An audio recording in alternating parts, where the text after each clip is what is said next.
And hello, everyone. Good evening, good morning, depending where you are in the world. And welcome to our Guesty's festive webinar for International Women's Day, Adaptive Leadership in Today's Travel Ecosystem. I'm Vered Raviv Schwartz, President and CEO of Guesty. And I have amazing female leaders with me tonight. Fiona McDonald, VP Global Partner Services at Booking.com. Hello, Fiona. Julie Brinkman, CEO of Beyond, and Alice Horn, CEO of Villiki. Welcome, ladies, and thank you so much for joining me today. Thank you so much, Farid. A pleasure to be here. Thanks for having us.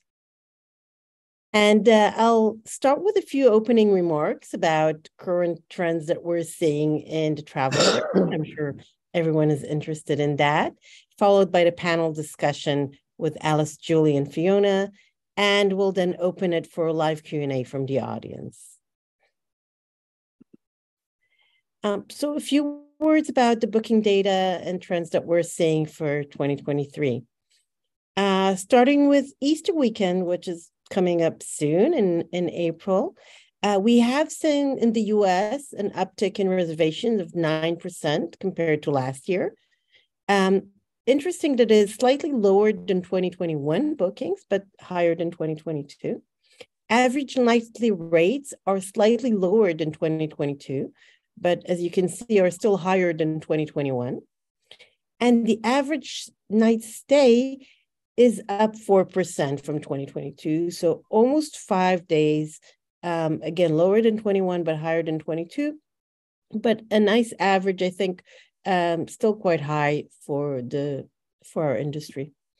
Looking at UK booking data, reservations are also up 9% compared to 2022. We didn't share 21 numbers because it was the COVID time still in the UK. So we thought it would not be a good example. Average nightly rate, again, is lower than last year, 19% lower at $249. And average nightly stay, on the other hand, is 19% higher compared to 2022. So interesting, higher stays and lower average nightly rates. But all in all, solid uptick in reservations. Looking at the summer, we see things heating up slightly. These are numbers for June to August worldwide bookings that were made today. So as you can tell, these are still not final numbers, but this is how guests are looking at their summer reservations now. US is trending upwards with 7% higher than 22 and 14% higher than 21. UK, quite an uptick with 31% higher than 22 numbers and 23% higher than 21. And Australia is 11% higher than 22 and 24% higher than 21. So it's encouraging to see that not only do we see more reservations, we also see that guests are more confident booking their summer vacations now. In terms of nightly rates, we don't see the same trend worldwide. The US is slightly higher, 11% higher than last year for summer vacations, much higher than 21 and 2020, of course, which was the COVID year. UK is actually slightly lower, almost on par with last year, 2% lower than 22 and 0.5% higher than 21. And Australia is actually a bit lower than 22, 13% lower than 22 and 7% lower than 21. Don't forget that for Australia, it's actually not summer bookings, it's winter bookings, so not the high season for them. I would like to present our speakers today. Again, Fiona McDonald, VP Global Partner Services at Booking.com, Julie Brinkman from CEO of Beyond, and Alice Horn, CEO of Villiki, who will be chatting with me now about the exciting topics of leadership in our industry. I'll stop sharing my screen so you can see our guests more clearly. And I will start with introductions. And let's start with you, Alex. If you can present yourself and Villiki and tell us a little about your career path. Sure. So I'm Alice Horn, CEO of Villa Key, and we're really the boots on the ground in the industry. We're a mom and pop property manager for about 100 vacation rentals in the Disney Orlando market, partnering with all of the wonderful women on this panel and their companies. And what led me here is a little bit unconventional. I actually have a nonprofit background working with entrepreneurship, teaching low-income kids in Miami. We had about 5,000 kids in the program. Got the itch to become an entrepreneur myself after teaching it for many years. And what better way than to join the family business?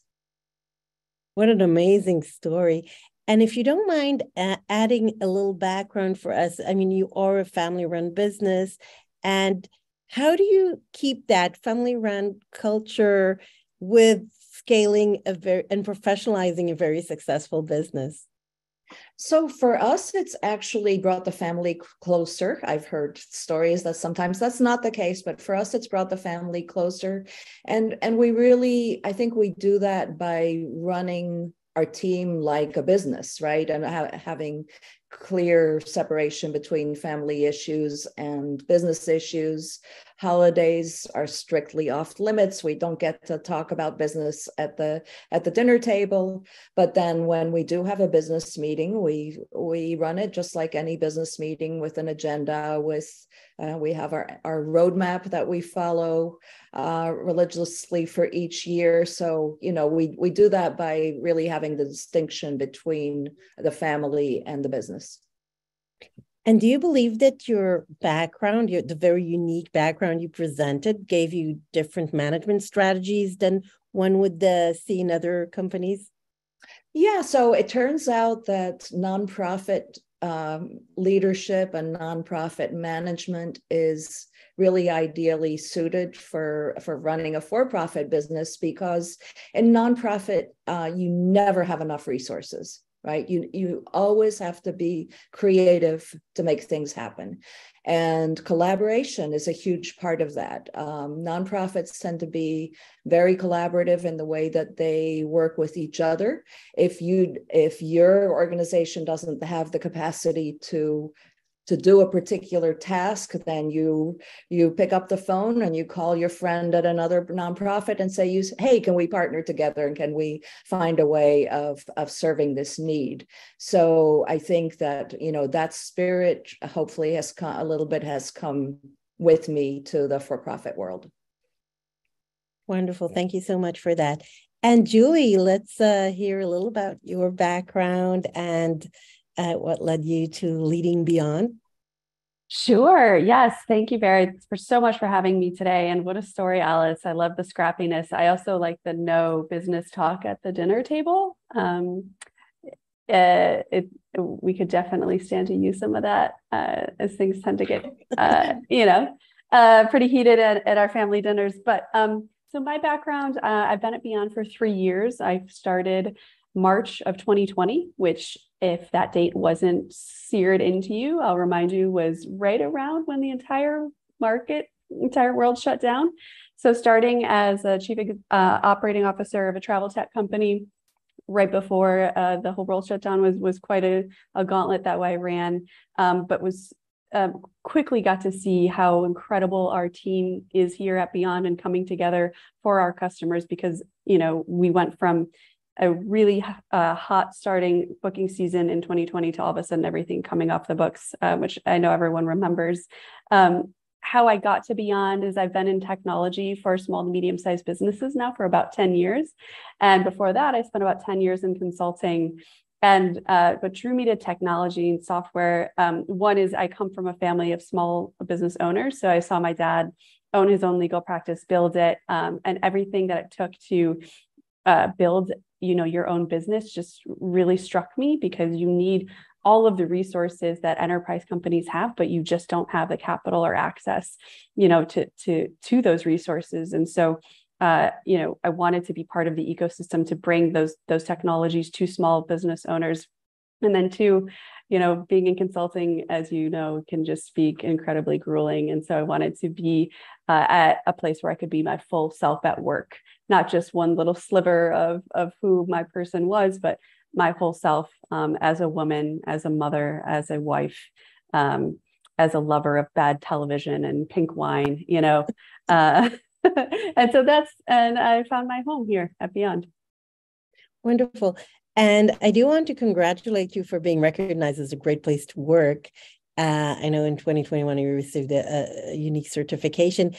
What do you think is unique about the culture that you've built, and what kind of leadership skills do you utilize to get to that recognition? Yeah, I appreciate that. We are very intentional about our culture here, and it's something that I would say is a complete team sport. So I myself don't build it. Rather, we are very intentional about our core values. We have 5 of them, and they inform how we treat each other and how we treat our customers. We start every meeting talking about these core values. We have weekly callouts, daily callouts for when we observe people demonstrating these core values. And then we also recognize that we're all human at the end of the day, and we want to build an environment where people can bring their whole human self to work.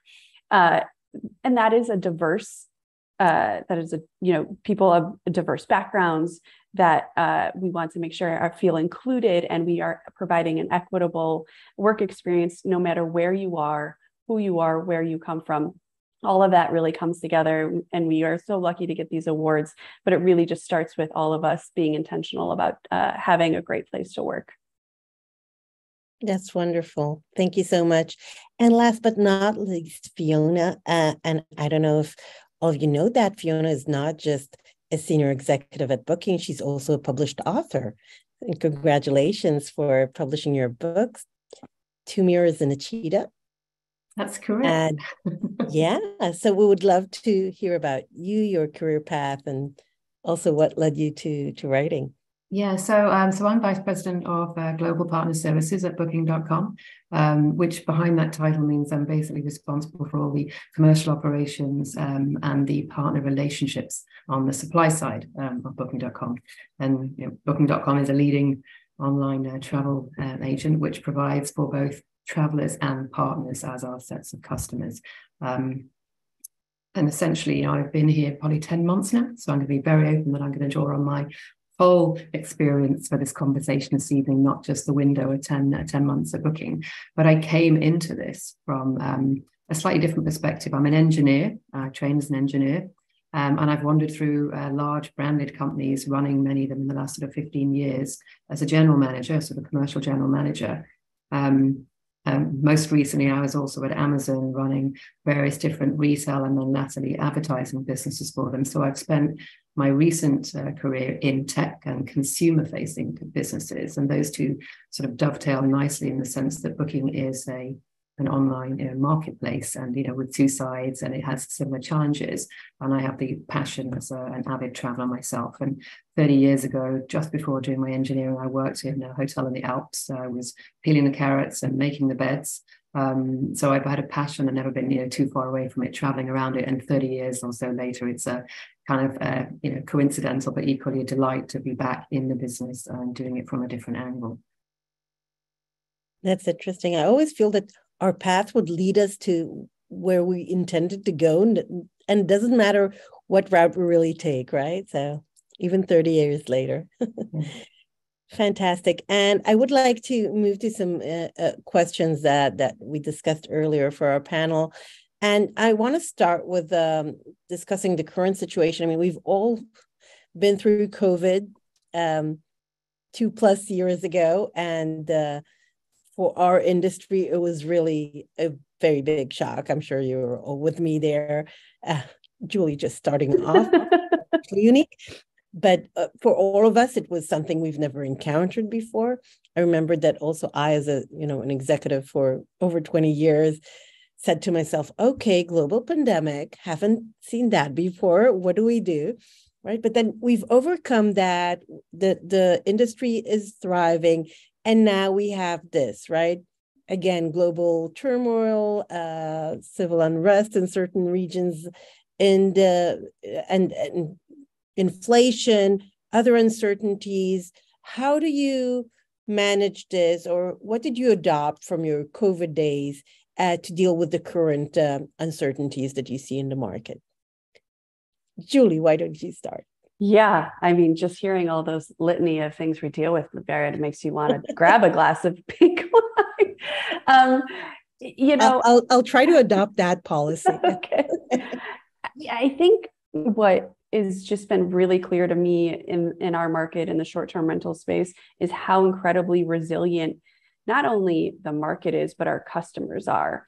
When, everything shut down back in 2020, obviously I liken it to like standing at a cliff and you look down, you see clouds and you don't know if it's an abyss or a trampoline underneath the clouds. That's the way it felt. And for us in the US, a lot of our customers obviously had a very tough April, May, but then once the Memorial Day or end of May started coming back, things started really returning. And as things started returning in the US, it's just been up and to the right since then. Now, Europe, as you pointed out in your opening slides, it's been a little slower to come back, but we're still seeing these really bullish signs. We have inflation, which is incredibly high in Italy, but revenue per available night is up, so we're still seeing consumers wanting to travel, wanting to be in short-term rentals. And I, for one, feel really bullish about our ability to continue to service this industry as we've learned to become also, as a team, more resilient and welcome the opportunity that when challenges arise, we take that opportunity to learn what could we do better, what could we be offering our clients that they might need at this moment, versus just the same old message, the same old offerings, the same old things, but being adaptive to what we're hearing and feeling from our customers. Fiona, what about you? And I have to say, when the pandemic hit, I sat in one of the industries which was on the, I wouldn't say crisis, but all hands on deck in a completely different trajectory, which obviously the cycle has moved slightly more full circle with some of those tech companies now that we're back into today's economic challenges. But it's very reassuring to see quite how resilient the travel industry is, despite what you've just described there, because it was completely unheard of. And yet who would know that a year later, we in some other unheard of stuff we get over Omicron, and then, we have a war in the background, and then we obviously have economic challenges, with everything there. It gives me confidence that having gone through some of the previous other waves, businesses are more resilient than you might think. And personally, as I'm leading, it comes down to really making sure you're clear on your people and your communication, because at the end of the day, this is an industry that has so many people in it. That's the number one, and being clear and communicating through the good and the bad times, but actually planning when it's maybe some of the deepest lows rather than waiting to come out of them. And that's how it's probably a mindset that you then carry with you into the next wave, which I think is serving many people at the moment now, because we don't know what's going to come around next year. I'd love to say that working in tech, we're all about predicting and models, but that's just not the way it is. I see Julie smiling there, because that's what our aim is, to be much more predictable. But I think being open and honest that we don't have all the answers, but we will be able to deal with it. We will find a way through, because we've got the right people, we've been through it, and we can, see tougher times. But I do build on the fact that we're seeing it really getting better at the moment. If I think of some of the statistics of the trends we've done, if I'm allowed to share sort of some numbers, we've looked at our travelers and what they want to do. And it's so reassuring to see that at least 50% of them in surveys we've done, 24,000 people we surveyed, are still saving for and actually protecting that money to travel. So it hasn't fallen away. It's like people are holding on to it, and people talk about, revenge travel. We are going to travel. And that's so reassuring that it's found a different place in people's hearts. Maybe we're looking for different things traveling, but it's back. It's just going to be back in a different way. And Alice, what about you? So I think two things come to mind. So first of all, knowing that we have the ability to pivot, right? During the pandemic, we had to change the typical profile of our guest in order to have any occupancy at all. So we figured out how to really get in front of essential travelers who were coming to Orlando and have some of them book our homes. But then also seeing the opportunity. during the pandemic, we were actually able to hire some very talented people who had left some of the top property management companies in Orlando and build an extremely capable and talented team. So when business came roaring back, which it did, we were ready for it, and we had the right type of talent and experience in our team to deal with that. So I would say there's also always opportunity in stressful times. Thank you. That was very insightful. And I also felt, as a travel tech company, that since we've been through the worst in a sense, and we're so resilient, I think we felt more confidence that we'll be able to deal with whatever 2022 and 2023 throws at us. And as I just showed you before, trends are still looking very positive for our industry. So we're all very positive to what's to come. And I want to shift gears to diving into industry trends specifically. And I know we've all seen significant shifts in travel behavior and guest expectations in the past year or so. And I would love to hear from you what trends you're seeing now, and if you think that there's anything else you need to do to adapt to those new trends and new expectations. And Fiona, do you like to start this time? Yeah, sure. So we are seeing, people are wanting to travel again, but they're valuing things differently rather than just the same old. So obviously people are starting to, in some cases, instead of going for so many short breaks, people are looking for doing maybe a couple more longer ones. And the types of things that we're seeing people, certainly the trends we're forecasting, people are going to go for. There's a lot of people who would actually like to explore in a different way. So 43% of the people which we talk to actually would be interested in using virtual reality to explore destinations. There's an appetite to go beyond the way we've done things before, which is a bit of a surprise. But nonetheless, things like 53% of people still want to have guaranteed phone connections. So this sort of trade-off between trying something new and actually really getting away from stuff, but actually not wanting to let hold of stuff which we've come so much to enjoying is definitely there. And a lot of people wanting to try some, well, there was some survival experiences, or actually, getting out of their comfort zones is something which we're seeing as a type of thing that people are looking for, as well as peaceful retreats, etc. So just a different sort of variety. But yeah, it's exciting, different trends rather than actually people not doing stuff. Wonderful. Alice, what are you seeing? So one thing that really happened during the pandemic is that we got many new investors who invested in Orlando real estate, and it made the market more competitive. There's been a lot of talk about the increased supply in vacation rentals. We've always had a ton of supply here in Orlando. We have 60,000 units in one market alone, right? But what that means is that we have to work harder at making our units and our homes unique and memorable for our guests. Disney travelers come here because they want an experience, and that means not just traveling, going to Disney and going to all the wonderful theme parks that we have, but the home itself becomes part of that experience. So game rooms, fantastic lighting, bunk beds with slides that come down. All of these things are performing very well, and they lead to having our families have great experiences. And then it's also the small touches, with the little gifts that we put into the homes and all the things that we do to make the homes memorable. I think that's a really first of all, I have to find that unit because my kids would flip for the slide off the bed. And yeah, I think that's really interesting because, the trends that we see, like you, Alice, on the owner side, are how can you use data to show them that the guest experience is what we really need to be focused on through investment in like amenities, right? So whether you think about maybe not a slide bunk bed, but a hot tub or an electronic vehicle charger.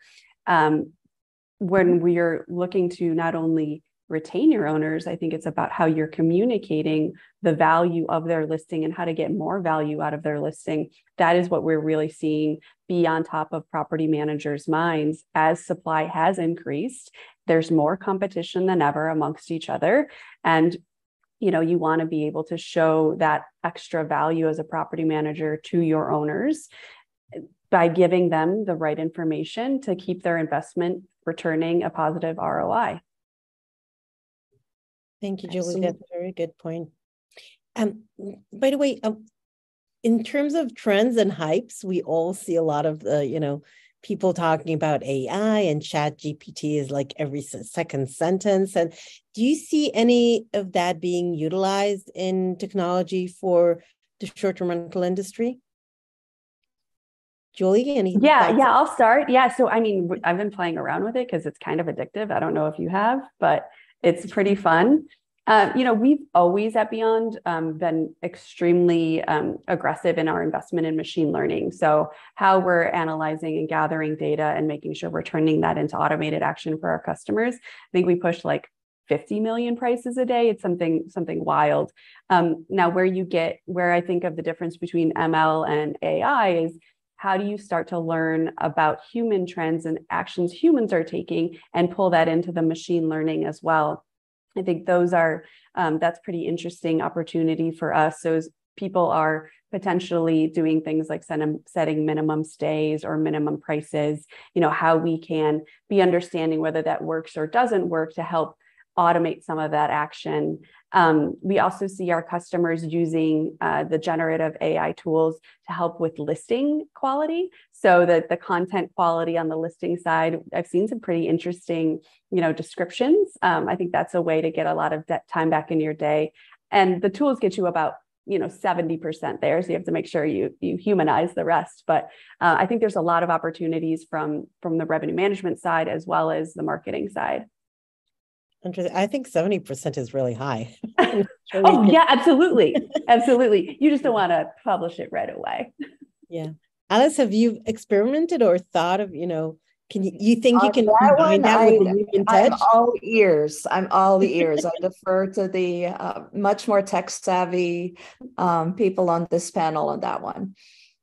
I would add to that, Booking is always experimenting. It's part of our DNA, but I won't steal any thunder of our news coming up in our 2 clicks in a couple of weeks' time. But there's probably nowhere that people aren't looking at generative AI and how to best utilize it and when and how. There's new stuff pops up just as we all get into TikTok or not in the sort of the marketing trends. Will this stay? Will it be replaced rapidly with something else? It's a great question, but actually it's about the habit really of testing and learning on lots of these things. Absolutely. And I think, how can we leverage it to have software remind us that, there's certain things that software are really good at. And us as humans always want to go in and twist knobs and tweak things and play around. And I think there's an opportunity for AI to say, oh, you can do that, but you're going to experience, 2/3 less bookings if you decide to have a 7-night min stay, for example, versus letting guests kind of choose their own adventure. Hearing that from a human or a human-like tool within a software could be more impactful than things we have today, which tend to be just a little bit more curt. Yeah, but there's still that sort of reliability of it. Obviously, the trust in the digital world and online is so important to not sort of mislead early on. And if I think of having used ChatGPT myself, rather than just in the booking sphere, you can take 2 or 3 times to say something and then get it to correct itself. So it's not foolproof. These things are still very sort of early days, and it's great to play around with them and see what potential is, rather than actually hook onto solutions straight away. I certainly won't be letting my kids do their homework through it, even though lots of people are. Yeah, there are a lot of funny examples of that. But yeah, I do think that you have to take it with a grain of salt, maybe more than a grain. And because the personal touch, especially since in the short-term rental world, we're trying to create a personal experience, which is in many cases virtual and not face-to-face, right? A lot of the communications is virtual. If you don't really humanize that connection, that guest experience, you could get in trouble and lose a lot of the uniqueness of our industry. So it's very careful, I think, you have to be very careful and balance it out. And I mean, use technology, but still remember that the personal touch is what makes us unique. And I want to move a little into planning of 2023. And we've talked about all the changes we're seeing in the industry. I would love to hear from each of you. What strategies did you use and how are you planning 2023? And if you want to give us a sneak peek of what to expect, again, without stealing thunders from any future conferences, Fiona, but if you could share a little about your planning and the 2023 expectations. Yeah, I mean, I just want to give a bit of sort of scene setting. Booking is obviously a large OTA, but in terms of alternative accommodations, we have 28 million listings as a business, and we have 2.3 properties in alternative accommodations, but it's 30% of our bookings in 2022. So it is actually a sort of really vibrant space, and that grew 11% versus 2019, just to give a bit of a dimension, because it is a sort of a different thing to look at. The sorts of things we're doing, we are actually going to be continuing to do our focus in the US. You may have seen the Super Bowl and Melissa, don't know if you're a fan, but really sort of driving awareness for what we do, because it is a different element for us. And then building on what we have been doing this year, where we launched things like enhanced payment solutions for professionals, and getting partner liability insurance, damage policies, and of course piloting or beating our request to book, which are different to the other pieces of booking, which you may know as a customer, if you will say, in the chain space. So actually delivering and improving on what we're seeing, which are good upticks in our ability to do first time to book, and retention rates will of course be doubling down on those things. So that's the types of things, but of course expanding supply as part of a two-sided marketplace, and we added about 300,000 properties just over the last year. So it is a fast-moving space for us, but as any other partner on Booking, we'll be putting our time in making sure that we bring or help partners capitalize on the digital demand which we have, which is our strength as the Booking brand.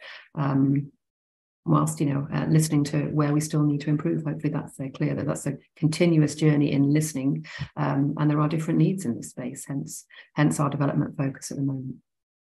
Does that make sense? Is that, without stealing any thunder, that might be a bit basic, but hopefully it gives you a clear idea of where we come from. Yeah, it's just, it is amazing that you were 30% short-term rentals, and I remember that when you started, it seemed like an impossible mission. So kudos for that. Well, it's funny. 2000 was the Booking had alternative accommodations back in 2000. I was looking into it myself, having just joined recently. So it's a different perspective on the way it has grown, as opposed to us sort of being new in, which helped me understand how the trajectory are from the different spaces. Really, clearly, consumers are voting with their wallets. So. Yeah. Do you think this will also impact how much you invest in short-term rentals compared to the more traditional hotel industry? I mean, we're investing obviously continually as we go into different pieces of our business, and the stuff I've talked about there, things like Super Bowl and how we talk about our brand. That is different to the way the business started, obviously in performance marketing, and so we are changing how we invest along with the way the market is. As I said, TikTok, we've been doing various bits and pieces, and I think our test and learn mentality will carry on there. Fascinating. And Alice, can you share a little bit about your plans for 2023? What are you changing? What are you keeping intact? So, in a property management business, the big picture, the big goals are a little bit less sexy than some of the goals that some of our global tech partners have. But it's really about slow and steady wins the race. There's so many inefficiencies in any property management business. So, for instance, looking at laundry, and I know that's not sexy, but it's certainly a big challenge for many property managers. How do we standardize that? How do we make sure that we always have a hotel quality linens on the beds, and that, any guest can slide in between the sheets and know that they are every bit as crisp and clean and pristine as they would be in a hotel. So just little things like that, are the main areas of focus for a property manager like us. I mean, those things are huge, though. The operationalization of disparate inventory is incredibly complex, and making sure that you maintain that high quality standard across all of your properties is a huge undertaking. So it's major props. It is. I'm not going to deny that. Yeah, it's definitely not easy, and we appreciate the hard work our customers are going through every day. But tell me, do you also feel that with there's more expectations of guests to get hotel-like amenities and more consistency and professionalism in our industry? Absolutely. And I think, that's also an opportunity to do some branding in the homes. So we were focusing more and more on branded and amenities. That's part of it. And just, making sure that when guests come to our homes, they know it's a Villa Key home. They know that Max and Ray are who are my husband and my son. Max and Ray and Alice are the family that are hosting them. All of those things, and creating both a personal and a brand experience for the guests. Incredible. And Julie, what can you share about your 2023 plans and surprises? Well, first order business is world domination, obviously. No, kidding. But, I right now I'm sitting in our Barcelona office, and Europe has been and will continue to be an area of focus for us as we continue to grow. I think there's a huge opportunity here. It's more fragmented. The Middle East, I think, is also really, really interesting as we think about expanding geographies. Our mission at our core is to help short-term rental managers and hosts grow their business. Fiona, you said you added 300,000 listings last year. That's about our size. And so we have a long way to go in continuing to help hosts and managers grow their business through revenue management practices and software. And obviously that starts with pricing, but it goes further into data and using data to make informed actions and automate those actions. A lot of what we do as a business, as an industry today, are based on lagging indicators. Well, we saw occupancy change, so we made a revenue management strategy change. We now, I think, beyond, we have the opportunity to think about leading indicators. How do we understand how demand is changing so that we can change our revenue management strategy, change our listing offering, things like that? That's going to definitely be a thrust for us. And then how we can use some of those indicators to tell us as hosts or managers where we should be investing our business development. Opportunity abounds for owner acquisition. You have a lot of folks that bought second or third homes in the pandemic with cheap money, are no longer using those homes for record, as much as they were with people returning to work. So property managers have an awesome opportunity to be picking up these listings, to be growing their portfolio. How can we help power that? Those are all things that you'll see on our roadmap that you'll hear us talking about in 2023, because frankly, we're still incredibly bullish on this industry as a whole. That's fantastic. Always happy to hear. We're all bullish on the same thing. Yeah. Otherwise we'd be running for the hills, right? Yes. And I do want to move a little to, we are celebrating International Women's Day, and I want to talk a little about that and about what women watching us now can learn in terms of their career development. So I would like to start with asking you if you feel that there are unique challenges or unique traits that you've used as a woman developing your career during the past years. And again, I have three incredible women that have accomplished a lot in different segments of our industry. Alice, what can you share with us? I would say really focusing on professional development for my staff, making sure that they participate in webinars just like this one, and also other opportunities that they have to learn from the broader industry. It can be a bit isolating to be, involved in the day-to-day turmoil of managing homes on the ground. And so making sure that professional development is part of their experience and education. And actually quickly piggybacking on that, education for our homeowners, right? Taking some of those stats that Julie was talking about and making them palatable and understandable for homeowners who may not be used to looking at the statistics every day. So that's another thing I just wanted to touch on briefly. Great. Julie? Yeah, absolutely. I think obviously I've experienced my career as a woman, but one of the things I have learned over my career is that there's a lot of times I'm not going to necessarily have a direct experience with what I'm about to raise my hand for, but that should not stop me from raising my hand. And so if I'm giving advice to women or men or, non-conforming folks listening to this message, it's that put yourself out there, be willing to give an opinion, try something, be wrong, fail. And because failure, you're going to learn. Trust you will learn.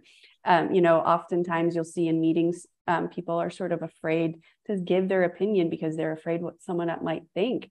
Well, if we all had that fear and we all acknowledged it, wouldn't it be a safer space? And so I think just remembering that everyone also has has insecurities, has things that they are afraid of or excited by, can help sort of break down those barriers so that you can put yourself out there more often. That's a great feedback.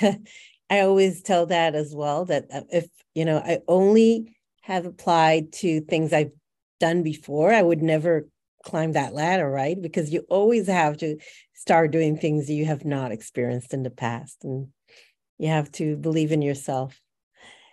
Fiona, what can you share with us? That's brilliant. You took some of my words of the page, that you have to be the one to believe in you before you expect other people to do so. But whilst I'm new in this industry, I'm hoping that I'm probably live, role modeling of vulnerability, in the sense that I'm right out of my comfort zone. I come with zero industry knowledge. I can't really count, peeling carrots 30 years ago in a kitchen in a hotel, much as it's a great reminder to me. But I have been, on a building site. I was in tunnels as an engineer. I took that problem-solving mentality into running consumer goods, businesses, and I learned to manage people along the way. You don't get taught how to do it, you learn and you get better at it. So I've learned to recognize what I bring and what I don't bring, putting the right people around me for the stuff that I don't have, and leaning in hard when I know that's something I can do. And I'm good at going for the blank spaces or dealing with change and taking the risks. And that's clearly the way I do things, because that's not the stuff other people want. So I work on combining what I have with others, and likewise not overdoing it when there's too much of it. But I've learned who I am over the years, which is what led me to sort of read a book. I was developing people, and I put the ideas and the really ordinary stories of, of me being a mom and how I did some of these things, and essentially unapologetically being me, but with a volume switch for when that might have been too much for personality, because it can be a negative too. And people like the stories, and hence that's why I ended up taking out a year writing a book, because for an engineer who couldn't spell, people liking the stories, I felt, let me just do it. So I've always been in spaces that I didn't necessarily know anything about, and I do it so willingly to be an example, not a perfect example, of the fact that we can do many things when we put our mind to it. And you don't need the experience. You just need to take that first jump. Then you've already left the ground, you're off jumping. And it's, the worst thing that can happen is it doesn't work out and you go back to what you're doing. But there's zero shame in failing. In fact, I don't talk about failure. I think about winning or learning. And once you change those mindsets, gosh, it opens up so many possibilities. And so I continue to just try and remember that whatever I do nowadays, I am visible, like it or not. And so I'm going to just try and be the best version of a working mom that's still trying, maybe knocking down doors, maybe running into brick walls, but enjoying it and not apologizing for trying along the way. So you mentioned talking about being a working mom, and I'd love to dive into that just a little. Do you feel you've crafted your career in a different way as a working mom, or do you feel you need to apologize for it? No, I wear it as a badge. I say it. I mean, it's very easy to look like being Superwoman. That's absolutely never the thing to do, because there's no right ways to combining anything. We're all different and we make different choices. And if it's not kids, it might be a pet tu or whatever. And that's kind of okay. But when I had kids, I originally really worried about I was a managing director at the time for a food company. How would I do that with kids? Because people knew me for the way I worked crazy hours and doing 100% of my emails. I never do that now. And from having kids, I had clarity of how to prioritize. Instead of, shall I read 100 more emails, or shall I go home and feed this little baby? It was just like, it was so powerful to changing my own personal productivity that I have seen it's helped me. And I'm grateful for the flexibility I have from my husband, who he works in boating, so it's a very different way, and he has a lot of the kids. But I carried the breast pumping stuff around for as long as possible. I use my kids' inspiration at work. I don't try and draw a sort of hard line for it. I'm a full person, and I do try and bring my whole self to work, good or for bad. And my kids know what I do. I share what I do at work, and I just try and not be the professional or the mom, and be all of the sides of me, the tennis player, the whatever else, and hence the book writer too. And I think that just helps me not have to deciding to do either or, as I hope many other people do. And listening to the inspiring stories when we started off here, I think Julie and Alice have also done that in a trailblazing way as well. Yeah, I think they call it sorry, go ahead, Farad. No, please. I think what I've heard, instead of like people calling it the work-life balance, which means you have to give up one to emphasize another, it's the work-life integration. And how do you, harmony. Yes. And I think that's beautifully said. Just helping to prioritize. I think the other thing that I see with women, especially working mothers, is the notion that you need to do it all. And not ask for help, that there's some shame in asking for help or hiring help that you need.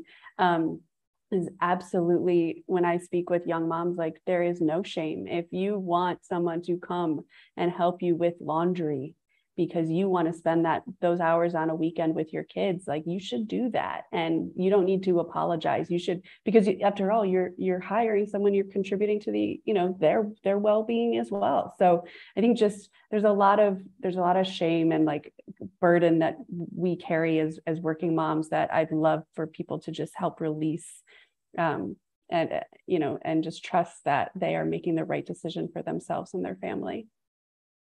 And Alice, you decided to just bring your son to work, right? That's what you did. True, but now I'm also a working grandmom. And wow. And I was smiling because when my son, who's a working dad, is on his training calls with Beyond, for instance, he often has his daughter bouncing on his lap. And I think that's actually a very positive, he's a guy, but same thing goes for all of us women. It's a positive impact of the pandemic because it normalized work with children in the background, right? I think in the past, we all sort of felt that somehow we had to hide that part of our lives. And during the pandemic, there was no way to get your work done without having a toddler run into the frame, the screen, or, suddenly having to interrupt because, your other child was running around with scissors or what have you. And so I think it cultivated a bigger understanding for those challenges that we all have. And yes, working dads have those as well. So I think that was another, maybe a silver lining of the pandemic. And the pandemic, as well as, I think, progress, hopefully. I've been at this for quite a few years. And I think that, moving from working moms to working parents is a shift I've seen, that more and more dads also in our workplace say, I'm a dad. I want to have a balance. I want to spend enough time with my kids. It's not just a woman's concern. And 2 tips I always give young women is, first of all, don't apologize for being a mom. It's No one's apologizing for being a dad or a grandmother or anything else, right? You're a mom. It's a part of who you are. And you balance your life with who you are. If you have hobbies or children or anything else, that's one thing. And the other thing I try to do always is prioritize life just like I prioritize work. And you're right, Julie, that was a great example. If you prefer to spend your time on cooking with your children rather than doing laundry, that's your priority. If you prefer to read the bedtime story rather than cook, that's your priority. And I think each of us should prioritize their life and hobbies and the time they spent with their family, just like they prioritize everything else. I found it very helpper in juggling everything. I find it helpful to have those time slots on my calendar, right? Just like, I have this call on my calendar. I have 2 afternoons a week that I spend with my granddaughter, and that's absolutely set in stone. Sure, I might sneak away for a call while she's doing something else, but those are the times that I spend with her, and that's that. Now we all want to adopt you as a grandmother. And I do want to say that looking around in the industry, it's still male dominant, especially on the management side, right? I mean, I think we have more women than men. And as hosts, for example, we see a lot of women, but still there's a majority of male domination. I see it in conferences. I see it in a lot of places. Do you have any ideas of how we, as women or professionals in the industry as a whole, can support more women to get to those leadership roles? Julie. Yeah, I mean, $1 million question. I think one is, we see a lot of our customers were actually female founded. And they were founded because, these women were in their communities caring about these folks that were coming to their communities. And so that's incredible. And I think getting those stories out there will help people understand there are a lot of not only female founded, but female run property management companies. So there's definitely a messaging opportunity there. And then I think, Alice, to your point, in terms of professional development, like, where do I go? How do I get from individual contributor to a management role, and what skills do I need, and what are both hard and soft skills? I think associations have the opportunity. I think we as leaders in the industry, also venues like this, have the opportunity to talk about the things that you need to do to advance your career and get yourself out there. I'll say too, in our industry, some of the deepest wisdom comes from the women who have been there and done that themselves. So one of our most brilliant employees started out as a housekeeper, right?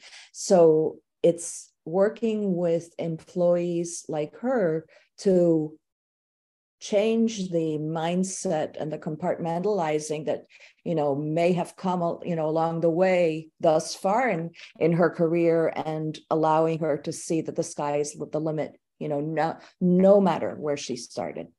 I love that. Great. Fiona? Yeah, I'm thinking, rather than just give a booking answer, because I'm so short in the role here, let me just talk about that. If I step back and say tech and sort of wider industry there, just to be able to use some of the way I've seen it, because I was driving diversity and inclusion also prior to coming to Booking for other companies.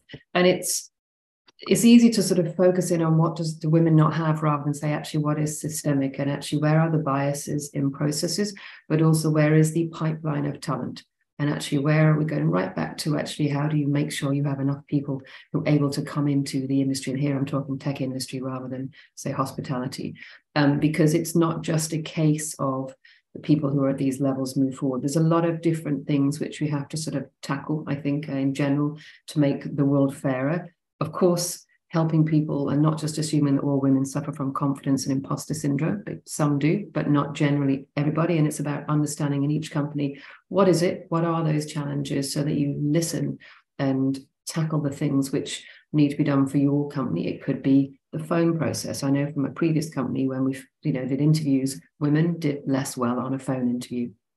They did much better on a face-to-face interview. So those are the types of things where we shouldn't expect that we know what the problem is. It's not just the return to work from a maternity leave. There's so many other things which are different to different companies. And so taking a data approach to it and breaking down the problem and seeing where the drop-offs are in representation or progress helps each company identify their own challenges rather than us all tackle a generic, maybe outdated idea of what the problem is in moving people forward. So that would be my sort of generic take on what I'm trying to do, and hence genuinely with open heart joining in with panels like this to make sure we share and foster, the way we talk about things, so we can take inspiration from different places and take that back into different companies, because it's going to take a big mass of change to make this happen and actually stay changed. And the more we can share how we're doing and get together on these things, I think the better chance we have of making big change.